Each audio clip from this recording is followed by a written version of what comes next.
musidɓe amtuɓe yebde ayaw haɓirde Pindi TV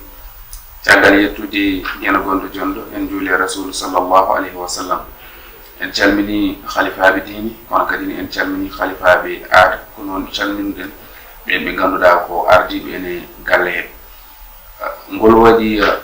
temedere e capanɗe jeegom e joyi koɗen mbaɗa oɗo émission wiyeteɗo holmo woni an tawni hannde gummiɗen koɗo nokku men ɗon ɗo mariste ɗo garɗen ɗo ɗo nokku biyeteɗo cité Keur Gorgui kono kadi garɗen koɗo gollorgal biyetegal affaire taw kadi ne ardi ɗum ko gorko mo guidilon inna wiya Baba Diallo so tawi en kaali o nokku noon ene heewɓe mbiyat ko minen tigui min paami ɗo sababu ɗo wonde ko kamɓe goni joguiɓe jayga nawateɗe mataw e guure men dowriɗi hande ko kanko tigui garɗen e nokku makko ɓoyde yidde jokkodirde makko saabu nafoode makko e darde makko no wayni no heptinira e ɗum ɗon ɗum saabi hande en gari ɗo en mbatta jondirno so wona tokkiɗen o salmidira e yewoɓe ayaw haɓirde Pindi TV. Aleykum salam wa rahmatullah bamodi Allah jarama mi salminima an e dendagal wonɓe ayaw haɓirde Pindi TV guilay ardiɓe ɗum ha e technicien ji journaliste en wonɓe toon ɓe en calmini aussi dendagal bandiraɓe men halifaɓe men sernaye men to ɓe mbawi wonde foof yeɓoɓe ayaw haɓirde Pindi TV donc bellamo mawɗo wadde bismade on hande e nokku ASER ganduɗa Allah waɗi guila 2016 ko min Allah ardin ɗum donc bellamo mawɗo noon jokkodirde mon e jokkodirde dendagal bandiraɓe yeɓoɓe ayaw haɓirde Pindi TV. Beltima no feewi beele emin mbawi andude hol gonɗo Baba Diallo. Hol gonɗo Baba Diallo mo sikki haalde hoore mum weeɓani mais ene soto tongude hen seeɗa tan donc min jibinami ko Guijilon mawnumi ko hakkude Guijilon e Kaolack donc Guijilon jibinami toon mawnumi toon mbanmi école primaire am presque toon mbanmi gueɗam foof donc ko heddi ko à partir de lycée collège jaami Kaolack après ɓennumi Côte d'Ivoire e Canada jokkitemi jangdam donc e période mo gonmi Guijilon noon janngumi école primaire ko école Guijilon lollirɗo hannde école Sada Ndiaye donc waɗi toon gila 76 ha 81 dañmi entré en sixiéme gummimi toon noon faade Kaolack mais on période mbo sikki kala ɗo ɓiɗɗo fuutanko kala ɗo rewanno walla kala ko waɗatno Allah rokki kam fartanmi wadde ɗum gilay ndema e gaynaka donc goɗɗum donc ɗum kam ko yettude Allah nden dañmi wuurtude e bandiraɓe au niveau de Guijilon e rokki kam andude ko woni fuutankagal tigui rigui holno fuutanke foti waade no fuutankoɓe guurdi donc ɗum ko au niveau de Guijilon nde janggammi toon école primaire Allah waɗi puisque min jinnabam ko Kaolack gonno donc guurdunomi Guijilon koye mama men donc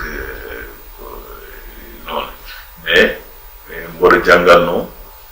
so waktu waalo yoni komi jahannoɗo waalo gese amen ni wiyete noon Guidarba Leli en nana dow mow wonande andu e diwan o donc Guijilon dowlu mow e gawdal en mais aussi hamin joguino gese jeeri to ñiiri hayre min taccanmaɓe min jeeya min ndemoya toon gese jeeri min jeeyi pooɗe min jeehi aussi gaynaka e foof donc komi fuutanke ganduɗo fuutankagal aussi ko heddi ko nde Allah waɗi dañmi entré en sixiéme paami Kaolack to lycée biyeteɗo lycée Valdiodio Ndiaye aɗan ko Gaston Berger wiyeteno donc toon dañmi BFM toon dañmi bac e hitande 88 nden hitande ko année blanche wonno wonande an teskiɓe ɗum donc hitande 88 ne hawruma e élection e fitinaji kewɗi donc à partir de février école aji guddano donc minen presque min janggani nden hitande mais Allah waɗi taw won concours aji mbannomi il fallait que mi daña bac donc ɗum tagi hitande 88 nde e session d'octobre dañmi bac am jeyami Côte d'Ivoire noon nayimi toon ko janggoyde comme ingénieur électricien ɗum ko fartangue aussi mo Allah rokkini puisque Sénélec e on période ne suɓotono janggoɓe rokka ɗumen bourse uji jaaha caggal leydi pour gona jangga pour daña diplôme ingénieur so garti Sénélec waɗa ɗumen embauché donc koye nder hitande 88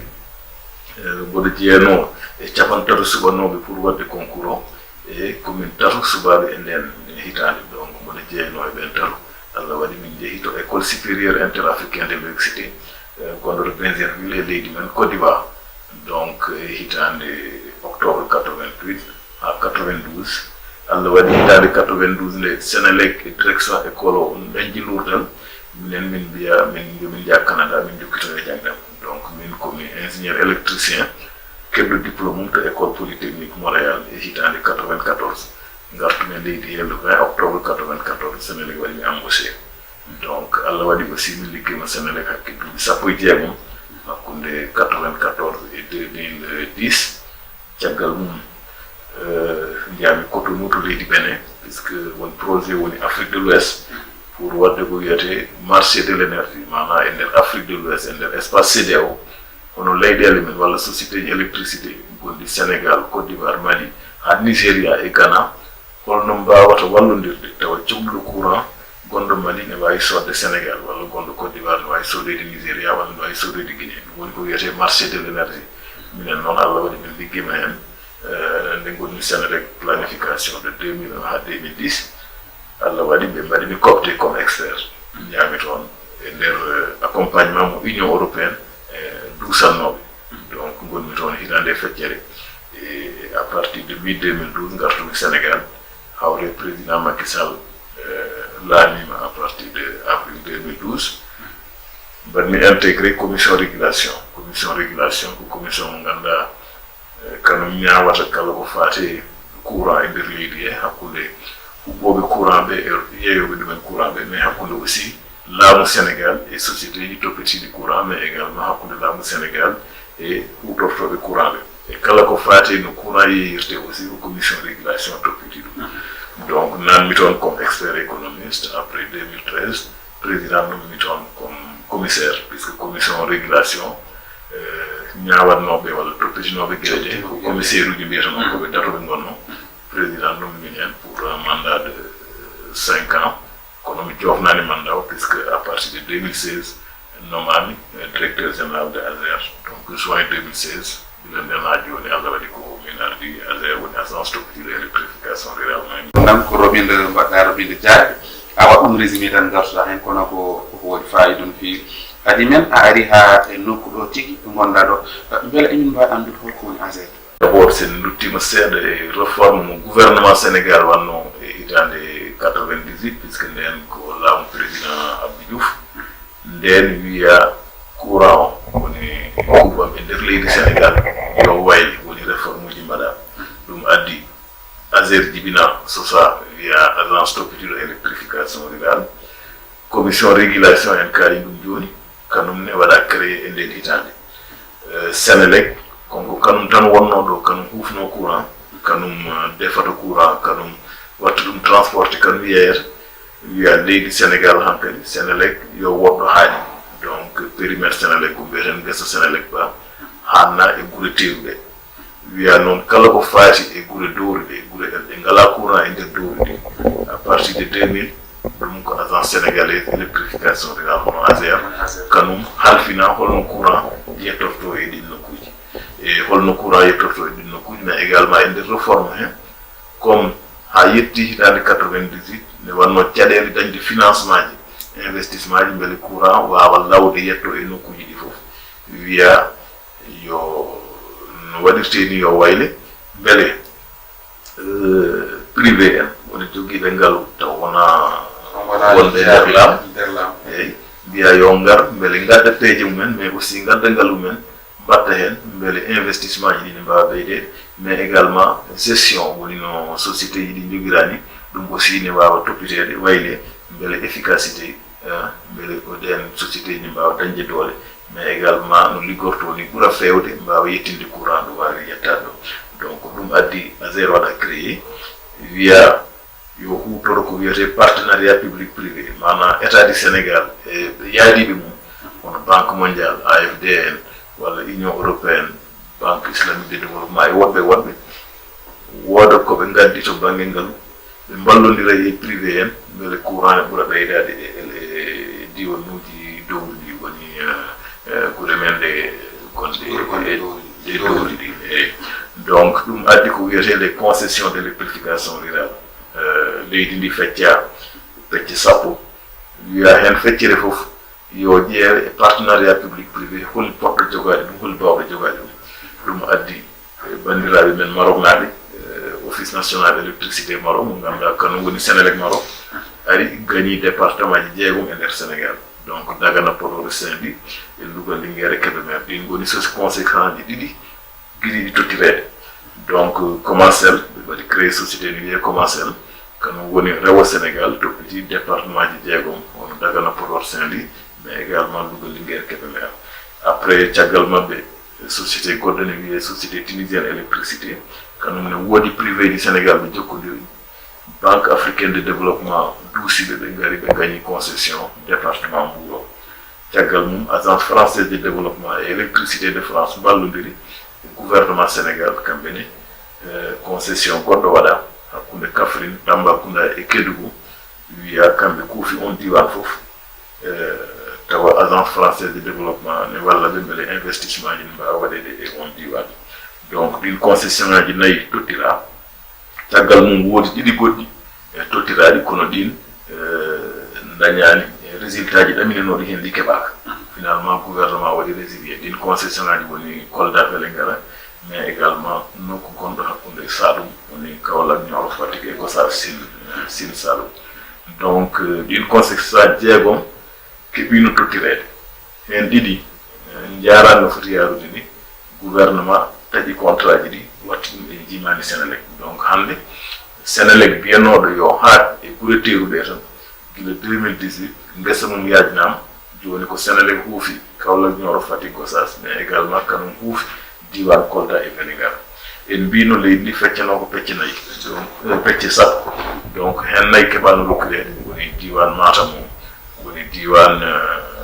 Ziguinchor mais également diwan hakkunde Thiès en Diourbel en e ko way noon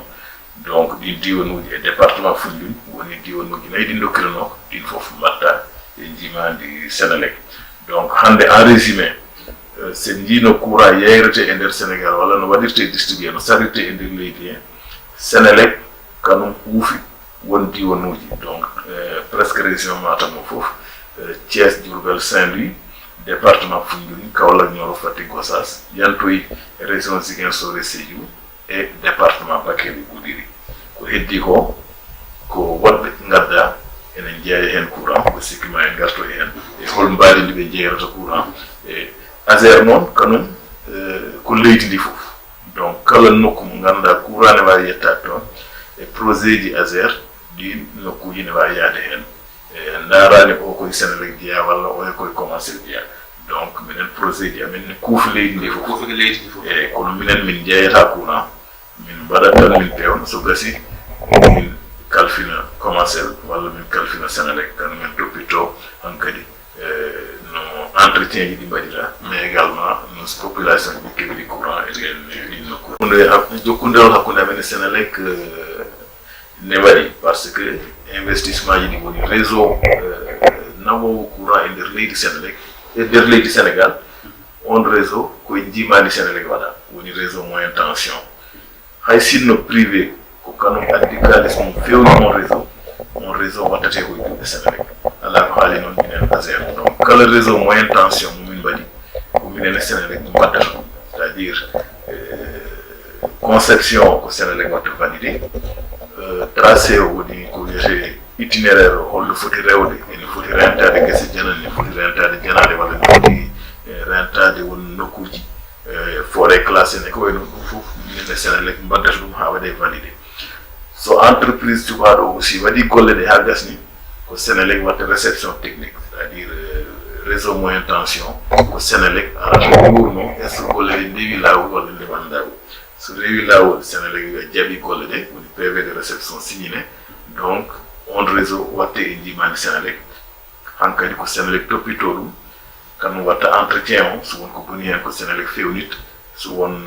sene foti yajñede seeɗa walla fon ko waylata henne ko Sénélec foti wayde ɗum minen kam e privé ji goɗɗi hankkadi yalte jimadi amen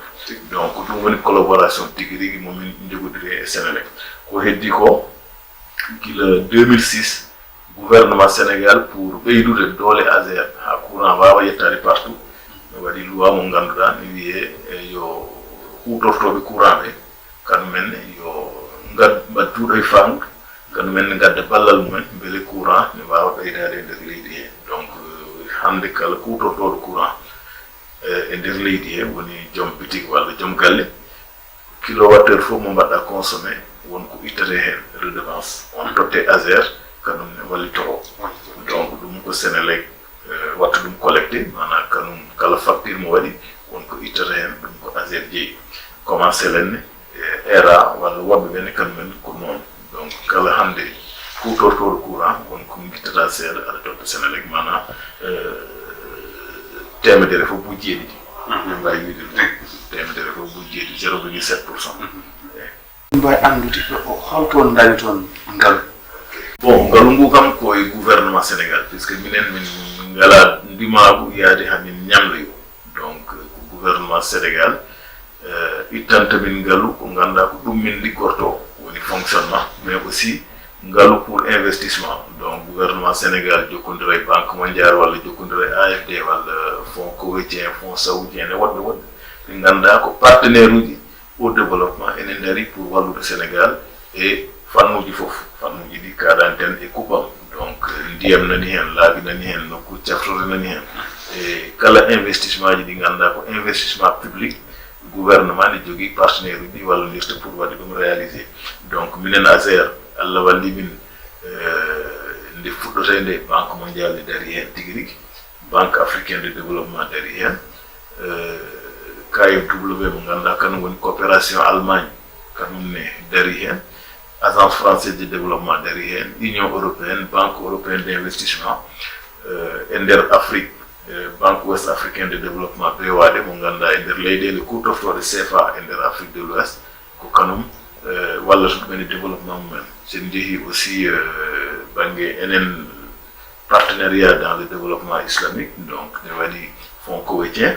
ne waɗi fonds saoudien ne waɗi banque islamique de développement ne waɗi aussi fonds Abu Dhabi pour le développement ɓe fof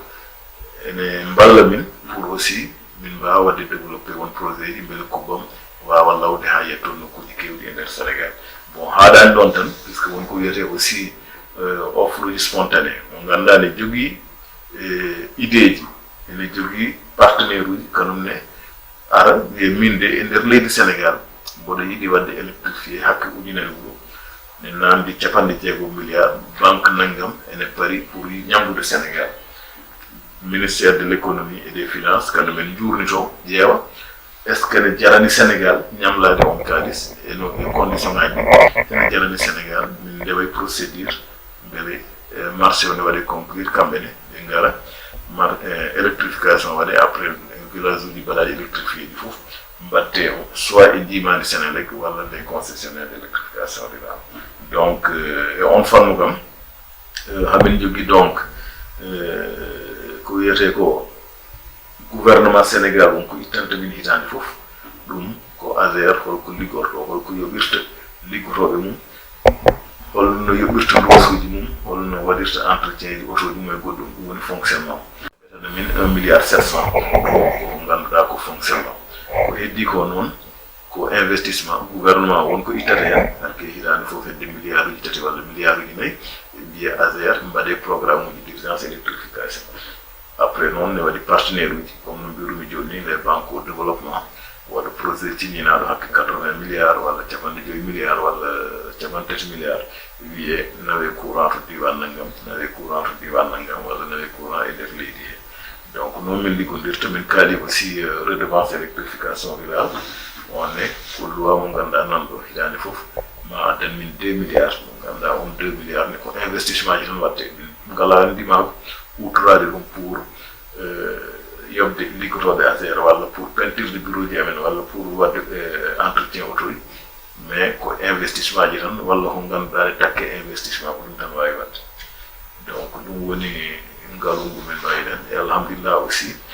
comme accès électricité walla électrification yo law ha yetto guure dowru ndi ko priorité et agenda international puisque sen ndi au niveau des Nations Unies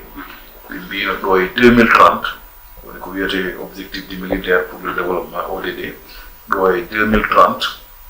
kala wuro wongo e aduna he kala ɗo ngo wawi wonde yo kuɓɓam yetton yo ndiyam yetton yo téléphone aji e goɗɗum yetton woni ko wiyete objectif millénaire pour le développement minen ɗum addani min yiyeede ɗum addani min aussi dañde walloɓe beele courant ne wawa yaade partout mo waɗi morral jiiɗe to banggue beele onon jogui koye mon en paami holɗo ASER tuumi o jaɓanten joni en jii guure dewri ɗi nawde courant e guure dewri ɗi beele oɗon jogui critére uji ɗi mbawɗon tongi ɗon soɗon nawa e guure dewri e ñawdi critére uji kewɗi mana maale cuɓorɗe par ce que kala komo jiiɗa aɗa yiiɗi wadde ɗum il faut ƴeewa holno cuɓortoɗa beele seeɗa mo joguiɗa o aɗa wawa maximiser impact o donc ndende fuɗɗetede wiya ko guure nde ganduɗa kañumen gardi sous préfecture ji walla kañumen gardi commune aji e goɗɗum hay sinno haɗi goɗɗi réseau ji ɗi yo feere waɗe beele courant ne yettode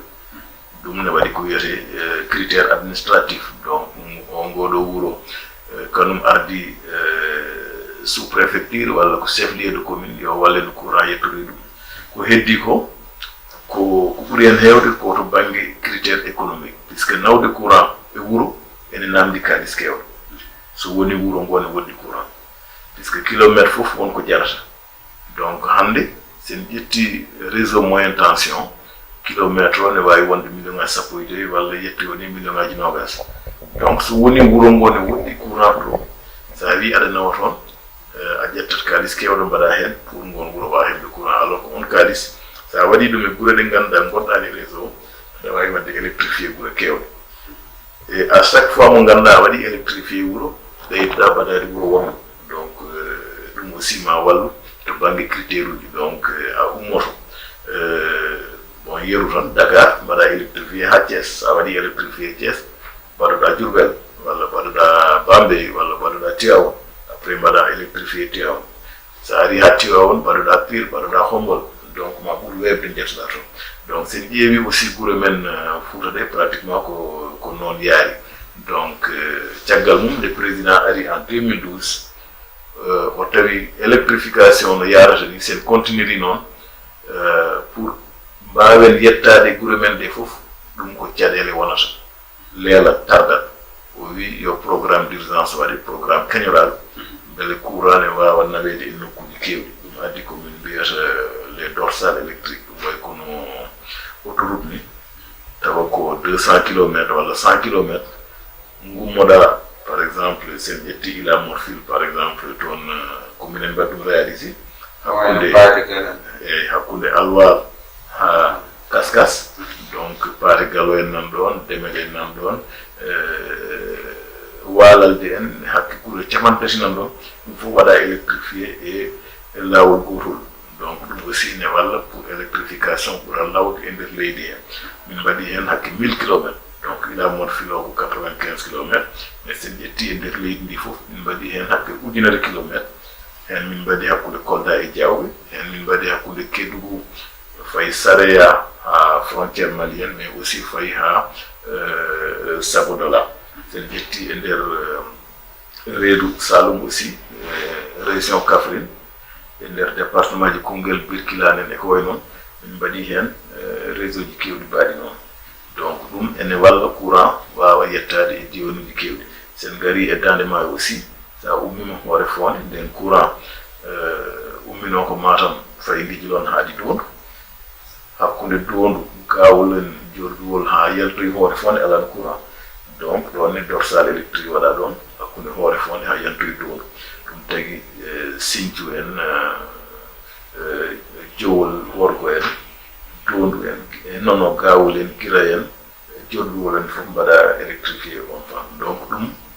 fodde ɓoggi ɗi e kala wuro ngo mbaɗa traversé jettina ɗon courant e ɗiɗo duuɓi cakkitiɗi ne en dañi ko wiyete solaire o ne serno par ce que batiraji ɗi e goɗɗum ko yadata hen ko ne tinno mais ɗiɗo duuɓi Allah walli coggu mum fuɗɗima ustade ɗi ustide noon woni fartange mo ganduɗa ne walla guure ɗe ganduɗa ne goɗɗi réseau kanu men mbawa heɓde courant mbasa fadde tan ha ɓoggi ɗi jetto ɗumen donc ɗum tagui guure kewɗe aussi min mbaɗi ɗumen électrifié tawa ko solaire sa yeehi banggue département Kanelo donc min mbaɗino hen Kahen e ko way noon Sinthiou Mamadou Bougou en aussi guure kewɗe mbaɗama électrifié tawa ko solaire actuellement to alana e nder commune Bokilaji département Kanel hamin mbaɗa toon central solaire mawɗo wonko waɗano toon mais min ɓeydi ko ɓuri ɗum laabi ɗiɗi beele wuro ngo fof ne wawa hebbude courant sa yeehi Ɓokki Sabunde aussi min mbaɗi toon ko solaire puisque ko wuro ganduɗa nane nder ferlo ne woɗi courant sa yeehi Houdalaye ko chef lieu de commune kanum nene woɗi réseau ko groupe bonno toon joni hamin mbaɗa toon solaire mo ganduɗa aussi wuro ngo fof ma wawa hebde courant donc hande hakke temedde joyi wuro nder leydi Sénégal haɗani tan e nokkuji Fouta ɗi sa yeehi Saloum nan toon sa yeehi Kédougou nan toon sa yeehi Goudiri nan toon ɗe guure fof ko solaire watte électrifié parce que ko nokkuji ɗi ganduɗa ne goɗɗi réseau mais komin pamnata bandiraɓe tan à chaque fois so solaire haalama woni wiyoɓe non minen ko ɓoggiri min mais solaire o e ɓoggi ɗi fof goto ko même tension ɓoggi batteɗe nder guure ɗe ko kañumen guure dowru ɗi ko ɗin ɓoggi gone guure mawɗe ɗe ko seerdi ɗum tan ko au lieu courant ummo Dakaru walla ummo Mali rewayi réseau tension rewayi basse tension ha yettoɓe kamɓe ɓe mbaɗana ko central maɓɓe mana ko londe maɓɓe nde ko hen ɓe jogata pour dañde courant ɓe yoɓe jowitaki e londe nde ganduɗa ko londe mawde ko yimɓe hewɓe ndendi ɗum donc ko ɗum tan seerdi ɗum donc kamɓe ne heɓe jogui mini central uji ɗi ganduɗa kala ko foti waɗede hen ne waɗe hen beele kamɓe ne ɓe keɓa courant mo ganduɗa ne huuta haajiji maɓɓe gotoɗon jaheten yimɓe guure men dowde mbiyata saha minen way kono min mbatta min ñamata no fewi min mbatta consommé courant on fewi mais minen ɓuuri wawa yobde te joni comme no mbiruɗa ni foof ko gotum londe ko wote londe Sampare Saint-Louis walla Sampare Guidji noon ko rokkata ko ɗum ɗe ganduɗo dokkata kono noon ɗon ne holno mbawɗa fammandirde modèle puisque kala ko jiiɗani joguiɗo tummete beele fuɗɗe donc nde wiya électrification ne fuɗɗe Sénégal wiya yo privé en ngar mbaɗa hen kalisaji mumen il faut kamɓene ɓe mbaɗe garantir hay soɓe jeeyani courant maɓe keɓ ko ganduɗa ne waɗa fonctionnement manam ɓe mbawa yobde liggotoɓe ɗon ɓe so wonko paani ɓe mbawa fewnide ko way noon ɗum addi ko wiyete forfait ji ɗi mana kala lewru maydu jomum wiye ɗum ɗo wonko jaɓata sen ƴeewi Sénélec ne ko noon yaruno adan c'est à dire ko wiyete prime fixe ko kala mo ganduɗa ne hutoro courant kala lewru wonko poɗɗa yobde sa huɓɓi e sa huɓɓani fof ɗum wonno ko wiyete prime fixe ɗum ha 2008 kala client Sénélec ne joguino à partir de 2008 sans a seeɗa prime fixe o waɗa éliminé mais ko redevance uji tan ɓe jaɓata redevance compteur ene de 800 francs 1600 e guure dowruɗe noon wiya ko des niveau de service fof ne yaade forfait ha ɓe temedde jeegom ɓe mbiye joɓe temedde jeegom oɗon jogui droit dañde lampaji naggam e ko way noon yoɓoɓe ujunere temedde ɗiɗi ɓe wiye ko ɗum ɗon dañaton yoɓoɓe ujunnaji ɗi kawɗe wiye ko ɗum ɗon dañaton mais ɗum fof nde président jooɗi population ji ɗi kolliti jiiɗi koyo ponde eko kiri e Sénélec ko gila 2018 min puɗɗi ko wiyete harmonisation tarifaire mana e nder leydi Sénégal ko Sénélec yeyma courant walla Comasel yeyma courant walla ERA walla goɗɗo yeyma courant yo fonde beele hutortoɓe courant ɓe kam tinata caɗele ɗe donc gila nden hamin nangi wonɓe e guure dowrude koɓe jeeyata ko ɓuuri koɓe codata ko so courant ɓuuri webde e ko Sénélec yeeyata puisque sen ƴeewi Sénélec ko tranche uji tati woni hen trans gadano ko 90 francs mana sappo e jeetati guuta so diwi ɗon ne waɗi trans mo ganduɗa ko 136 francs woni nogasi jeeɗiɗi ene waɗi trans goɗɗo ko hedde 159 francs hedde capantati mbuɗo kilowattere foof mais kamɓe wonɓe e guure dowrude ɓe mbaɗana ko trans unique ɓe mbiya yoɓe coot courant 90 francs donc hay soɓe jalti ɗon puisque ko guure ɗe ganduɗa ko ɓuuri hen hewde jaltata ni e première tranche o donc mais so woni hen yaltuɓe première tranche o continta yobde ko 90 francs alors que gonɗo e Sénélec aɗa yoɓa 136 francs walla jaha ha 150 francs tawa TVA aussi kadi ne yalta hen e goɗɗum e goɗɗum donc hande hamin teski gila 2018 ha joni wonɓe guure dowruɓe koɓe codata courant ko ɓuuri webde e ko ganduɗa ne yeeye e guure teruɗe woni ɓe ganduɗa noon ko kuɓɓata courant heewani donc sa wiyama ya yoɓ temed tati lewru foof alors ko kuɓɓata heewani an aɗa sikka ko jaɓata ko ɓuri cherde gonɗo e ɓuri teerude donc ɗum tan woni ɗon mais kala mo ganndani huɓɓa normal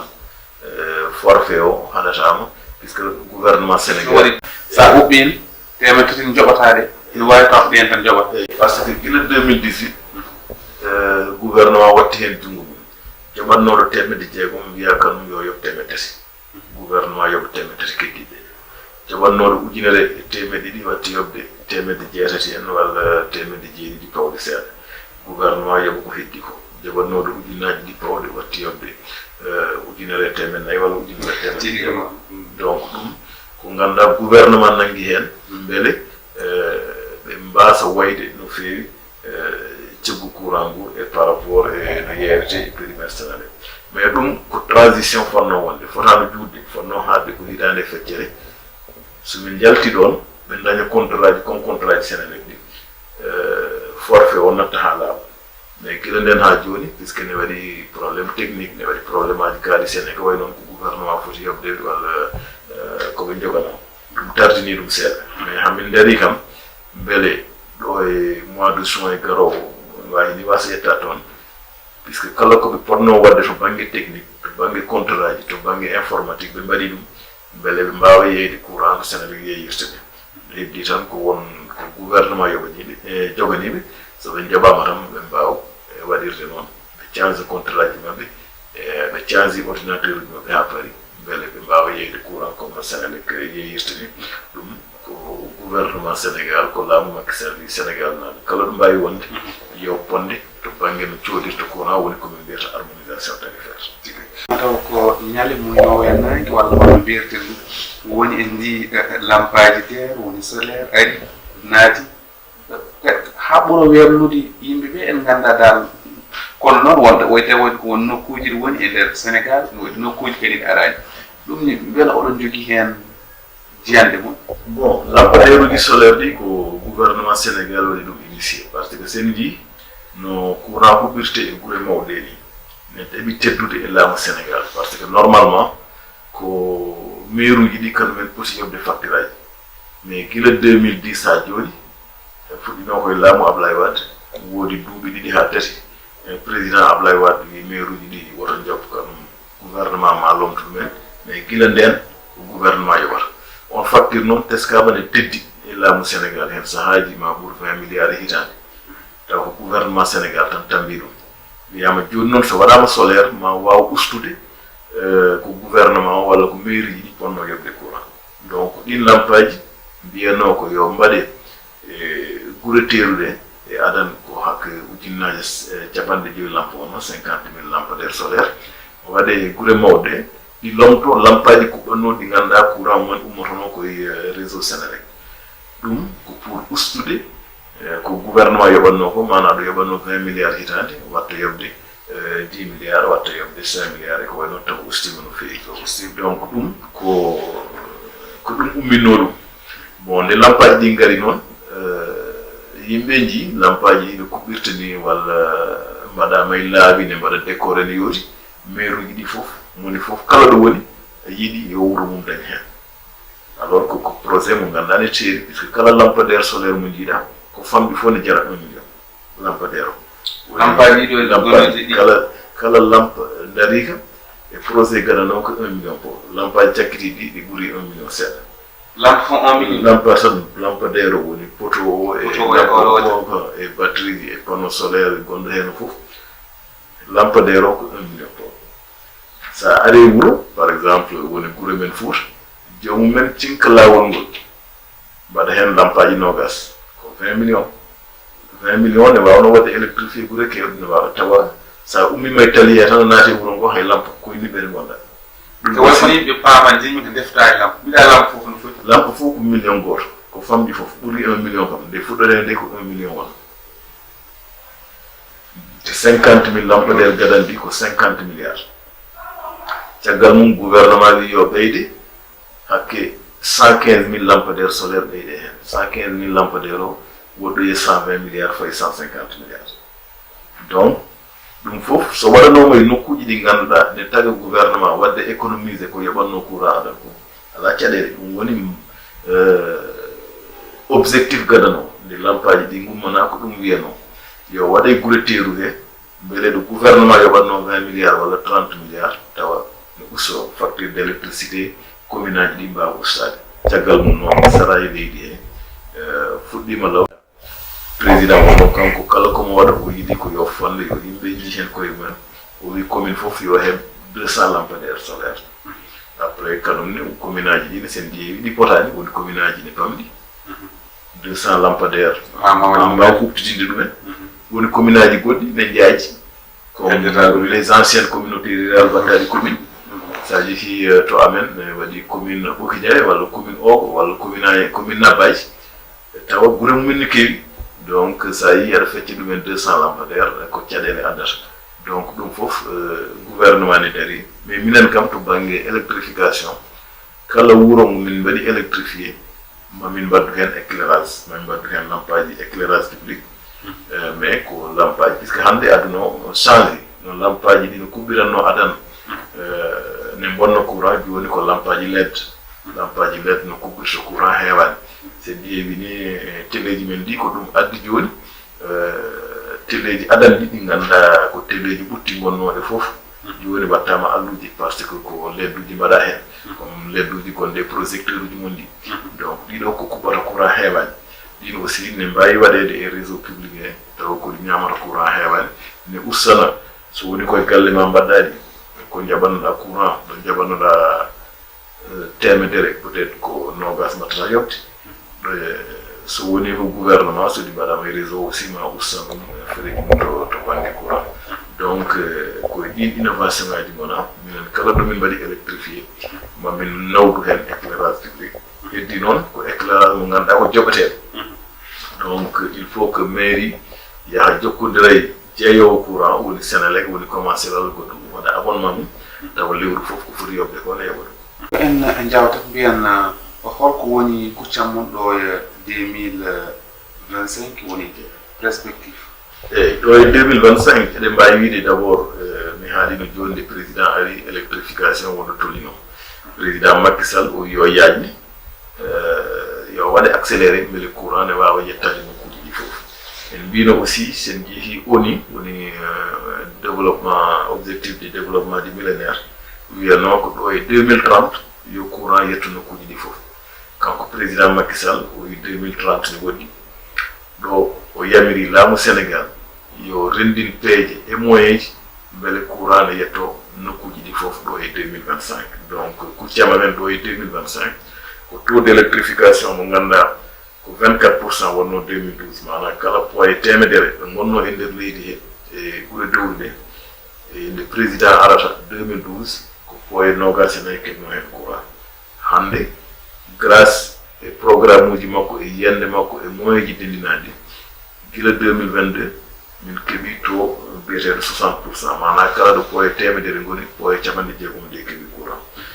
ene heddi noon ɗum tawi ko heddi ko o wi ɗo e 2025 yo heɓ courant ɗum saabi e nder hitande 2021 min mbaɗi ko wiyete plan opérationnel pour accès universel c' à dire min peri laawol walla laaɓi ɗi ganduɗa sen ndewi hen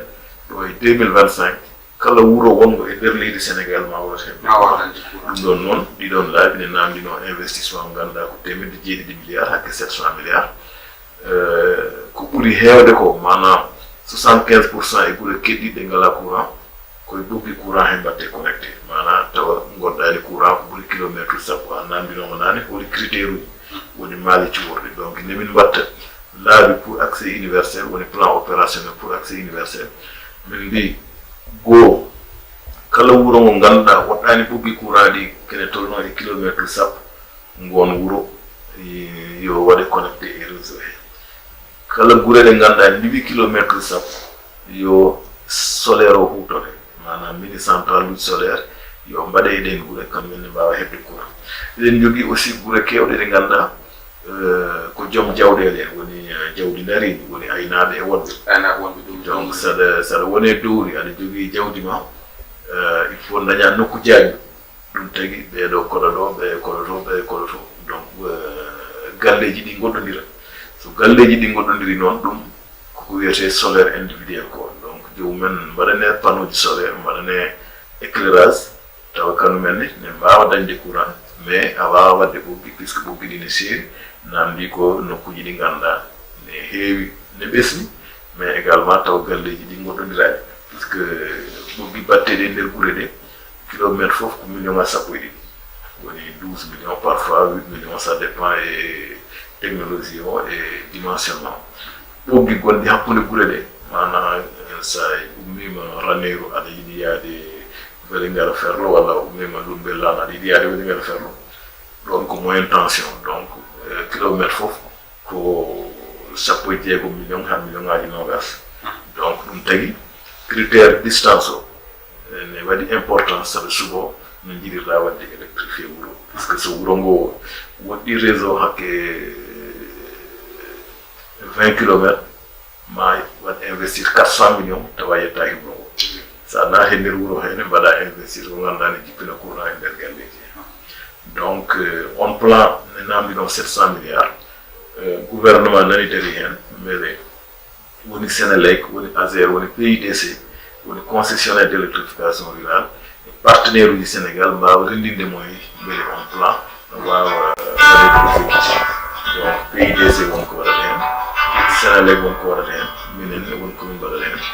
et actuellement hamin jogui projet ji kew ɗi ganduɗa ministre de l' économie nan dari hen beele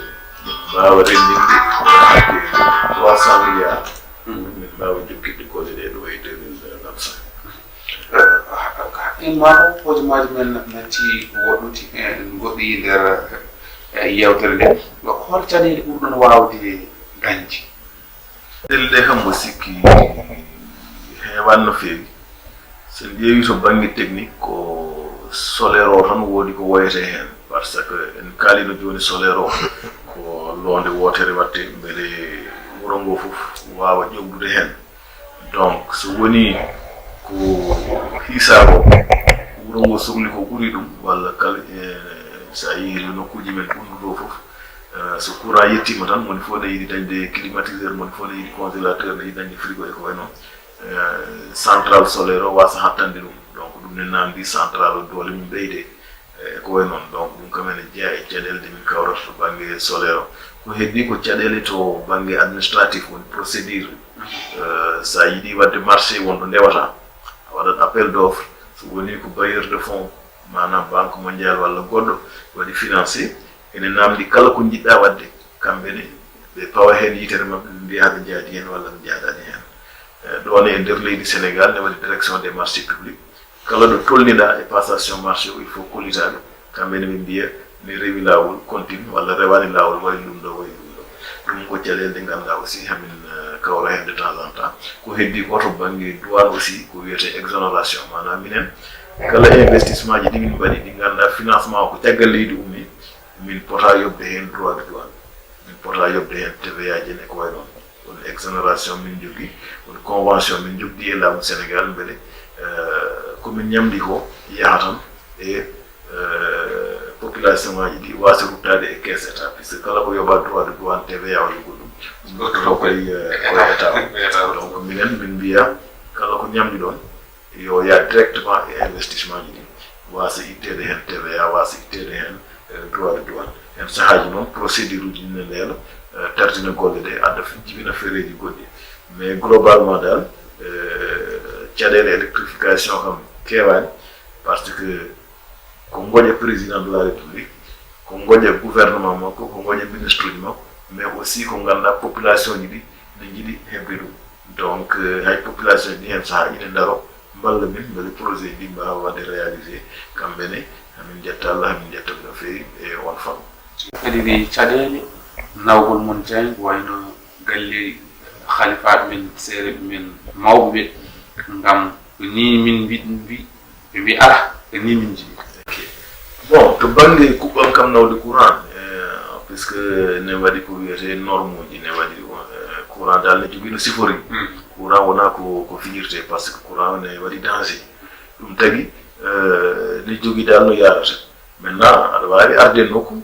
mbiya aɗa waɗanaɓe central solaire ɓe mbiya kamɓe ɗe solaire o ɓuranani walla ɓe mbiya ɓe jiiɗa solaire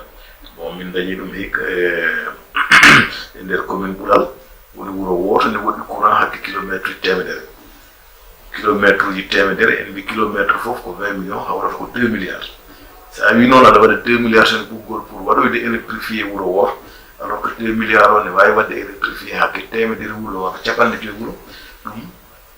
ko bonnande kalis minen min calcule ngon wuro ko central solaire min poti nawde toon parce que ɗo mbaɗɗa 2 milliards sa waɗi 100 millions walla 150 millions wuro ngo ma dañ courant ko sohli ko mais min ngare ngon wuro ceerno o wi kanko dal ɗum ɓuranani ɗum tawi on central min guitti ɗum min nawi alana mi haalino joni alana to banggue ɓokkilaji han ɓe ton central mawɗo donc on central au lieu min nawa ɗum banggue e nder commune ɓuurade min guitti ɗum ɗon min nawi ɗum to alana donc ɗen caɗele kam ne mbaɗa de temps en temps mais hen sahaji jomum jewtidama so pamnama ma jaab ko état o yiɗi wadde ko puisque solution haɗani ɗon tan aɗa wawi wadde hande solaire ɗo e duuɓi ɗiɗi duuɓi tati ɓoggol courant yetto ɗum mais solaire o e ɓoggol courant ngol aussi ne mbawi yadude ko wiyete couplage ko donc ko central o waɗi produire ko fayi wuro he ko umme ɓoggol ko aussi fayi wuro he l' essentiel ko ɓe cohli ko yoɓe dañ ɗum hande sa ƴeewi e nder leydi sénégal machine ngaji defoji courant ɗi kala ɗo yimɓe cohli temedere hen capantate goo ummoto koye solaire donc woni central uji mawɗi solaire mbaɗa e leydi he kañumen ene janti e ndefu courant o beele courant wawa yettade nokkuji fof woni central mbaɗa ɗo bohol to département dagana mais également sa yeehi to kawon to mbakke e goɗɗum nokkuji kewɗi central uji solaire mawɗi mbaɗama hen hay malikunda won central solaire goto won ɗon donc ɗum firti tan ko solaire o hande ko solution beele courant wawa yettade e partout donc hande kam alhamdulillah heewani caɗele to banggue nawe ɗo courant walla nawtoy to par ce que moyen ji ɗi ko heewi dañama waɗoɓe intervenir ne keewi mi wi joni PIDC nam ɗon Sénélec nam ɗon ASER nam ɗon donc parfois tan ko projet ji tartoto seeɗa walla mobilisation financement o tarla kono anniya amen e anniya gouvernement sénégal e laamu président Macky Sall e premier ministre Amadou Ba ko courant yo yetto partout e nder leydi sénégal mata wonat keddora hojomaji kadi holno jirɗa golle mawɗo leydi o 2012 ha 2023 bon golle makko ne weli haalde te amin cofta haalde ɗum puisque c'est a ƴeewi président Macky Sall yiyande makko ne yaaji woni vision makko o ari o wi yo yimɓe kal plan sénégal émergent ƴellitare leydi sénégal puisque hade makko arde wiyete noon ko des plans de réduction de la pauvreté mana basal yo uste kanko o wi yo leydi ndi ƴellito yo sénégal nayi fof ɓamto ɗum addi plan sénégal émergent e o waɗi hen aussi ko wiyete infrastructure mana développement wawa dañde ɗo laabi ngala développement wawa waɗde ɗo courant ala développement wawa waɗde ɗo population ngaji ɗi dañata ndiyam dañata ko ndemri e ko way noon e ko way noon ɗum addi projet ji kewɗi hande kala ɗo jaaɗa e nder leydi he laabi goudron pewnama ha ɗaati alors que hade makko arde hakkude guure mawɗe sen ƴeewi to nokku men Fouta à partir de Ndioum a wawano yaade Wourossogui a wawano ɓennude Bakel à partir de Bakel a wawa yaade Kidira a wawa ruttade Tamba hakkude Touba fay Wourossogui laabi ɗi moƴƴani hakkude Dara fay Louga laabi ɗi moƴƴani sa yehino Tamba hakkude Tambacounda fay Kédougou laabi ɗi moƴƴani ɗiɗo laabi fof Allah walli o fewnitiɗi hande kala ɗo route national woni kala ɗo jiɗɗa yaade Sénégal aɗa wawi yaade tawa ko lawol mum ganduɗa ala caɗele no fewi to banggue kuɓɓam hade président arde 2012 enen fof eɗen gandi no yaruno a jooɗoto e waktuji jeegom ñalawma woni tayireɓe woni wonɓe jeereji hay goto dañata courant ko liggude sa hooti galle ma jamma wonta niɓɓere sukaɓe dañata ko jangguiri e nder galle a yeɓata télé a dañata courant a dañata ngebu a dañata hayda guila o ari courant ɓeyda donc ɗo yaranno e 500 mégawatt e nder leydi sénégal hande woni hakke ujunere e jeetati mégawatt donc hande courant ene timmi e nder leydi sénégal hay goto wayani délestage hay goto wayani koye kamañ sen ji e nder Dakar embouteillage uji ɗine mbano autoroute uji mbaɗama autopont uji mbaɗama wiya jamñaji yo fewne hande sénégal sene hoyno organisé coupe d' afrique c'est parce que président Macky Sall waɗi stade maître Ablaye Wade hande sénégal sene yiɗi wadde organisé championnat d' afrique basket ala caɗele Dakar arena nan ɗon e goɗɗum palais de congrès di baɗaɗi jamñaji ɗi woni centre Sicado palais d'exposition ɗum fof ma wallu Sénégal wadde accueillir rencontre uji mawɗi donc hannde wawde jaɓɓade batuuji walla ko ganduɗa waɗanno tan ko leyɗele ko mbaɗeno Maroc en walla Kenya en walla tawa yannaɗen natten taw mbatten taw voilà ɗum aussi ko ɓamtare leydi he puisque kala touriste so naɗo leydi ndi walla kala jiɗiɗo leydi ndi ko famdi fof ma woppu ɗon kam $100 walla $200 ma ñaame restaurant ji ma yoɓ hôtel aji ressource leydi ɗum fof ene jeeya e ko ɓamtata leydi donc yiyande Macky Sall ene yaaji golle makko ene peewi e nder leydi he sen ƴeewi to banggue nokkuji safrirde hôpital uji ɓeydama sen jeehi to banggue université ji ɓeydama ko heewi kala fannu mo ƴettuɗa gila e ndema avec Prodac ene goɗɗum président waɗi hen ko heewi mais ko ɓuuri yodde aussi koto banggue social wonɓe ganduɗa cikkaɗo ni koye Sénégal jiiya hande gouvernement Sénégal à travers bourse de solidarité familiale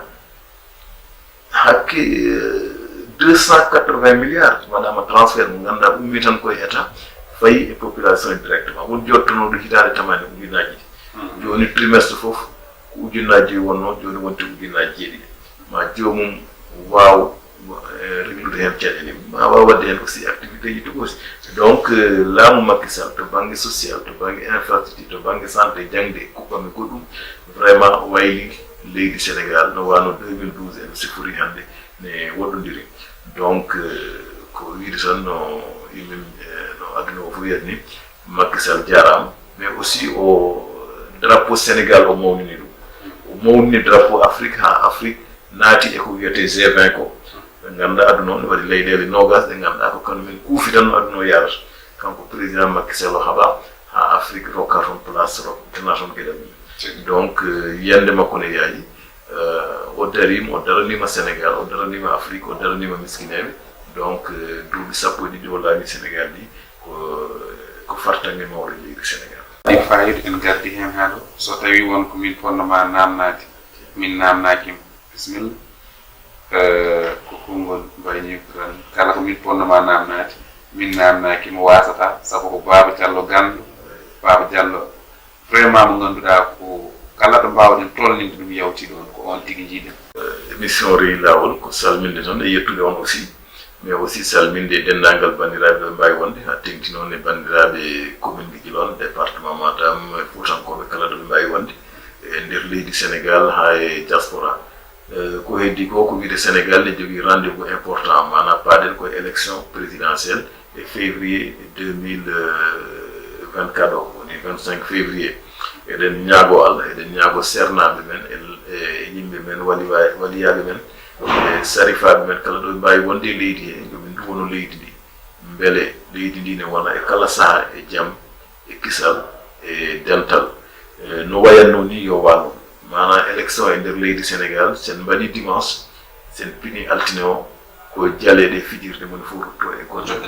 enen hikka ko ɗum ñaaguiɗen Allah beele woto woni rewa lawol minen kadi hamin jogui candidat amen hono premier ministre Amadou Ba hamin ñaagui Allah yo Allah rokkumo wune e wote payaɗo o Sénégal naaɓe kala ɗo ɓe mbawi wonde kamɓene ɓe mbawa wotande mo beele anniyaji président joganno leydi golle de président fuɗɗani leydi Sénégal kanko Amadou Ba omo wawa jokkide ɗum e jaame kisal hakkude 2024 e 2029 inchallah Allah jarama o jarama nde tawno yewtere nde kadi no weeli no fewi ceernam babam Abou Samba Diop mo haalirde gendiri dowle Sénégal no hewno wiide so tawi aɗa invite woto invite mo ɓurɗa gandal invite ɓurɗomo gandal sa invite ɓurɗomo gandal ko nden tigui dañata gandal kono invite ɗen tigui ko ɓurɗo en gandal no fewi wona seeɗa sen ji kadi yewtere nde no weeli no fewi kadi ko haalata ko wonno eɓe andi ɗum eɗen cohli golloɓe honon makko en fasiraɓe makko to batte golle rendu mecce fof ko fasma mbaɗano waɗi ni saabu haali tigui kala jeebɗo ina andi tigui oɗo haalata ko on andi ɗum no fewi ɗum tawi kala to eɗene memnoɗen eɗen mbawno wadde hen yewtere kono sen jii memɗen to memɗen ga ha woni fodde waktu ɗum noon en jarnima hen no fewi kanko kadi ne wemnande en gonga rew hen rew ko jiɗɗa ko cohluɗa ko jomum jogui ko ha tama ɗum e junggo ma garda kono kadi ko neɗɗo moƴƴo en ngari ɗo eɗen goni e mancitare men en meeɗa yidurde e makko o waɗi hen fayidagal mangal namni won rewnoɓe e émission o kono noon ko kanko kadi Allah rokki woni hen beltanɗen mo no fewi e ngal jabbal ɗum noon en beltima hande hano hanniti ni konngol mbaynigo noon en jahat toon to Mamoudou Dew walla mbiyen Sidi Dew Ba o wi saɗa fena ɓatto maaya sa wiyama ɗo woni mbiya mute maayo o wi saɗa fena ɓatta maayo sa wiyama ɗo woni mbiya mute maayo kono konngol gongol ko ceerno Nouruddine Sall Nour Hammat Aliou Ragimo Dara Abaydallah Fala Moutar o wi siko ɓongu juurima e heende wona ha daña ƴiƴam ceerno Nouruddine o wi so ɓongu juurima e heende wona kam ha daña ƴiƴam ɗum noon ko ɗo mbaynortoɗen tonggode men temedere e capanɗe jeegom e joyi ko ɗo wayni ha saha goɗɗo jokkon e yebbitere mon Allah jarama jarama